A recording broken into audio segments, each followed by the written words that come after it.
नमस्कार. जय श्रीराम.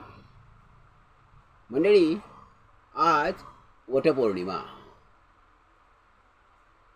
तमाम महिला भगिनींना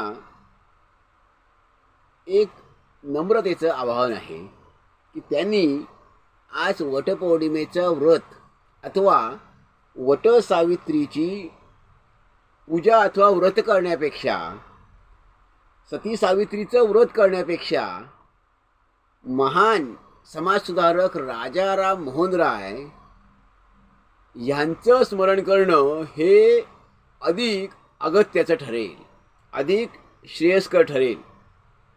कारण या समाजसुधारक राजाराम मोहन राय यांनी वर्षानुवर्ष चालत आलेल्या अनिष्ट अशा सतीच्या प्रथेविरुद्ध आवाज उठवून ही सतीची प्रथा, सतीची चाल बंद करावी म्हणून इंग्रज सरकारचा पिच्छा पुरवून इंग्रजांकडून असा कायदा संमत करून घेतला आणि वर्षानुवर्षे चालत आलेली आमची सतीची चाल ही बंद झाली. त्यामुळेच भारतीय तमाम महिला भगिनींवर, माता भगिनींवर राजाराम मोहन राय यांचे अनन्य उपकार आहेत. त्यांच्याप्रती आपला संपूर्ण भारतीय समाज, भारतीय संपूर्ण बांधव हे कृतज्ञ आहेत. त्यामुळेच त्यांचा खरं तर आज स्मरण दिन हा साजरा व्हायला हवा. त्यांचं स्मरण हे करणं हे निश्चितच गरजेचं आहे.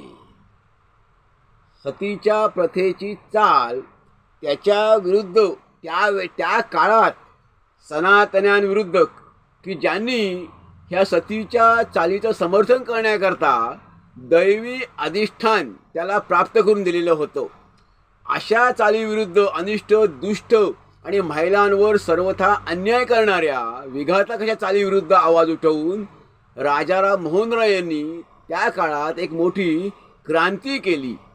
त्यामुळे त्यांचं स्मरण करणं हे निश्चितच आणि आजच्याच दिवशी हे फार गरजेचं वाटतं.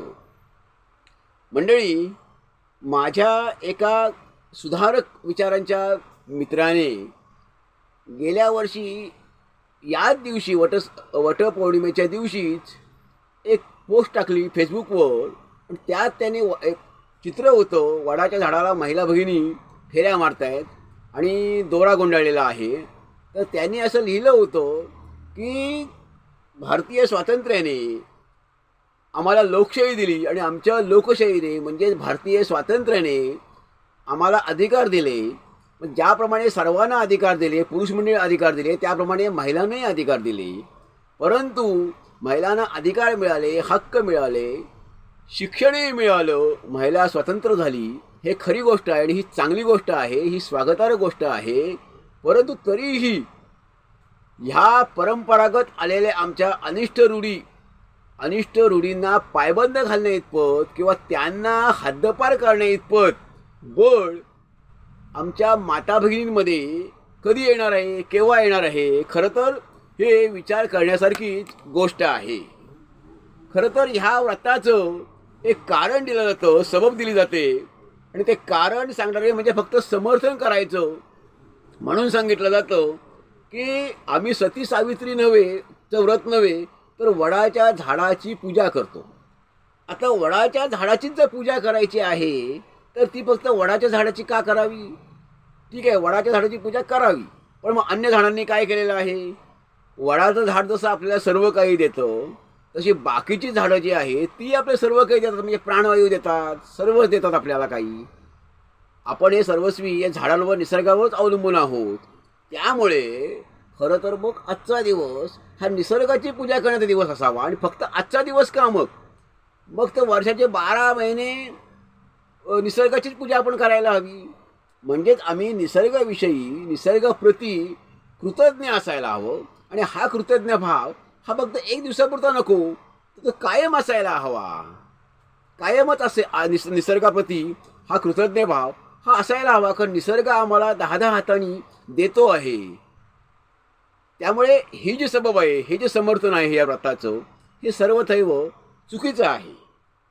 आता खरं सांगायचं तर नव्या काळाची, आधुनिक काळाची ही मोठमोठी आव्हानं पेलणारी, संघर्षशील आणि ह्या सगळ्या आव्हानांना लिलया परतवून लावणारी अशी खंबीर, कणखर स्त्री, सगळ्याला सामोरं जाणारी ही आधुनिक स्त्री, ह्या स्त्रीने खरं तर ह्या काल्पनिक अशा जुन्या कथांवर, थोतांडांवर, ह्या जुन्या गोष्टींवर किती विश्वास ठेवावा, किती यांच्या आहारी जावं, त्यात किती गुंतावं, की नवा विचार करूच नये, मागील प्रथांमध्येच गुंतून राहावं. हा एक सर्वांनीच विचार करण्यासारखा मुद्दा आहे, विचार करण्यासारखी गोष्ट आहे की या प्रथांमधून आमच्या माता भगिनींनी कधी बाहेर पडू नये का, वेगळा विचार करू नये का. स्त्रियांनी या परंपरागत जोखडातून बाहेर पडून नवा विचार, जो काळानुरूप विचार आहे असा विचार, नवा विचार करण्याची आणि तो आत्मसात करण्याची खऱ्या अर्थाने गरज आहे. कारण नव्या काळाची नवी आव्हानं ही येत राहणार आहेत. त्यामुळे आम्ही किती मागे जावं, हा किती मागच्या काळात जावं आणि त्याला कवटाळत बसावं, हाही हा प्रश्न आहे. आणि तरच आम्ही खऱ्या अर्थाने नव्या युगाचे, नव्या काळाचे खऱ्या अर्थाने नागरिक ठरवू. त्यामुळे या जुन्या अशा परंपरांना, ज्या चांगल्या परंपरा आहेत त्यांचा विषय येत नाही, त्यांचं जतन आणि संवर्धन हे झालंच पाहिजे. परंतु काही निरर्थक प्रथा परंपरा ज्या असतात त्यांना किती आम्ही चिकटून राहायचं, किती कवटाळत बसायचं, किती कवटाळत राहायचं, हा याचाही आम्ही विचार करायला हवा. खरं तर महिलांना अनेक जुलमी, महिलांवर अनेक ज्या अन्याय करणारे, जुलमी अत्याचार करणारे ज्या प्रथा होत्या, परंपरा होत्या, त्या जोखडातून मुक्ती मिळवण्यासाठी भारतामध्येच म्हणजे राजाराम मोहन राय यांच्यासारखे समाजसुधारक झालेच, पण महाराष्ट्रामध्ये तर मोठमोठे समाजसुधारक होऊन गेले.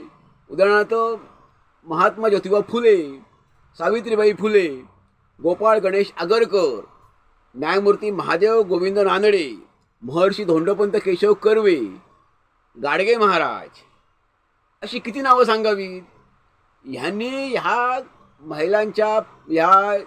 महिलांवर अन्याय करणाऱ्या ज्या अंधश्रद्धा आहेत, परंपरा आहेत, या सर्वातून मुक्ती महिलांना मिळावी आणि महिला ही घराबाहेर पडावी, ती स्वतंत्र व्हावी, तिला शिक्षण मिळावं, ह्यासाठी ह्या सगळ्या समाजसुधारकांनी आपलं आयुष्य पणाला लावलं. त्यामुळे ह्यामधून आपण खरं तर काहीतरी त्यांच्याकडनं आपण नव्या विचारासाठी, नवा विचार करण्यासाठी, वेगळं पाऊल टाकण्यासाठी प्रेरणा घ्यायला हवी, नवा विचार करायला हवा. मंडळी, असं म्हणतात जुनं ते सोनं, परंतु सगळं जुनं ते सोनं असतं असं काही नाही. सगळं चकाकते सोनं असतं असंही नाही. त्यामुळे खरंच जुनं ते सोनं आहे, ते खरंच सोनं असेल तर त्याला जरूर कवटाळावं, त्याचं जरूर जतन करावं, संवर्धन करावं आणि तो वारसा जरूर पुढे न्यावा. परंतु ज्यामधून समाजाला काही मिळत नाही, राष्ट्राला काही मिळत नाही, नवा विचार मिळत नाही, नव्या उन्नतीचा, उत्कर्षाचा मार्ग सापडत नाही, दिसत नाही, अशाला कवटाळत बसून तिथेच राहायचंय, मागे जायचंय की आपल्या पुढे जायचंय. मग अशा गोष्टींना कवटाळत बसून आम्ही तिथेच राहू किंवा मागे जाऊ, पुढे तर नक्की जाणार नाही. त्यामुळे ह्या गोष्टीचा नव्या काळातील नवी आव्हानं पेलण्यासाठी आम्ही नक्की विचार करायला हवा की आम्हाला जर पुढे जायचं असेल, भविष्याचा वेध घ्यायचा असेल, तर तमाम माता भगिनींनी या सर्वांवर नक्की विचार करायला हवा, आत्मपरीक्षा आणि आत्मसमीक्षा करायला हवी. मंडळी, यावर आपलं काय मत आहे आपण जरूर अभिप्राय द्यावा, मत नोंदवावं. धन्यवाद. जय हिंद, जय भारत.